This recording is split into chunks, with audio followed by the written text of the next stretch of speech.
Hey everybody, Real Estate Ninja here. I hope you're doing well. I am on site. I saw a great story in CNBC today, and I wanted to talk about it. It's about construction and home builder sentiment. And I wanted to come out here to a development that's going on in my hometown.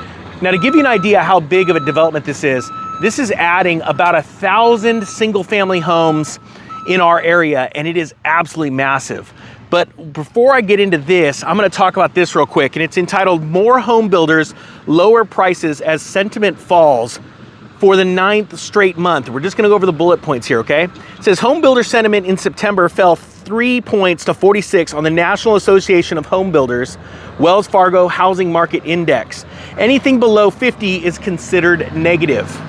It also says nearly a quarter of buildings reported lower prices as rates surged. And we've been talking about that. As mortgage rates go up, home prices have to come down to meet the availability of people being able to pay their mortgages, right? Just to deal with the normal inflation of car prices, gasoline, electricity, food, things like that. And it says higher costs for land, labor, and materials have made it harder for builders to lower prices, but they are now being forced to. All right, I'm gonna link this story below and so you guys can read it yourself, but I wanna talk about this. Now here, I'm gonna show you we'll flip the camera around right here.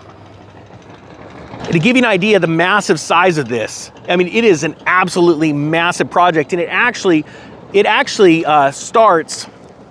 connects the east side to the west side of this entire town.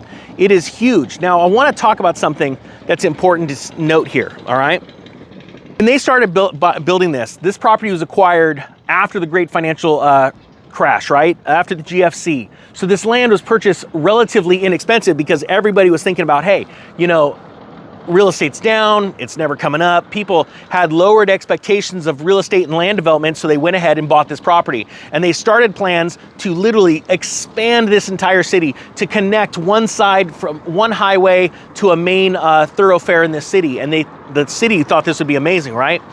But obviously that wasn't the time to build. But in 2015, 2016, as real estate was picking up and interest rates were low and things were looking good, they started working on this property, right? Well, they didn't start now. Like you just see today, right now, the bulldozers are out. My buddies are driving by. Bulldozers are out, hitting the ground. They're starting the infrastructure, starting to build the roads and clear the land right now, as real estate is crumbling, as interest rates have literally doubled.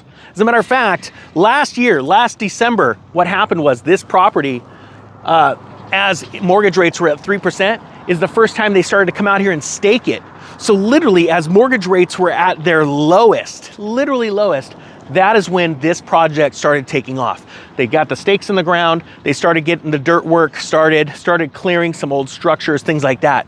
And now we're at a time where this is what I've been talking about. This is what I want to buy. Projects like this, when they're in the framing stages as everything is collapsing. You know, I got my first taste of buying a bank-owned property in 2002, and holy cow, it was so easy, no emotion in it, very simple. And I said, this is what I want to do. I want to start in bank-owned properties. And that's why I've been waiting patiently for projects like this, because think about it, in a day and age where it's not only hard to get a hold of labor, enough contractors to do the work, now you're sitting and thinking about, all right, I'm having much higher prices on materials. We are having a cement and concrete shortage around the country right now. How hard is it to build just the pads for these kind of properties, right? So what it means is, as companies like Lennar, and you saw me do that report on Lennar, how they're slashing prices by 10% on their websites of their homes, brand new homes. Are projects like this going to be able to succeed? Think about that.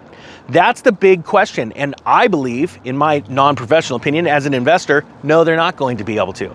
And that's why you want to be prepared for these kind of situations. My goal the first year we start buying, which I believe will be 1 year from now, will be 100 homes, single family homes from construction companies that had to give the projects back to the bank and be able to turn around and say, all right, we'll take the project over, we'll finish it, and then we'll either sell or rent the properties. That's where you're gonna make a lot of money. So with that being said, I'm gonna keep this short. I'm gonna link that story below. The Real Estate Ninja is out.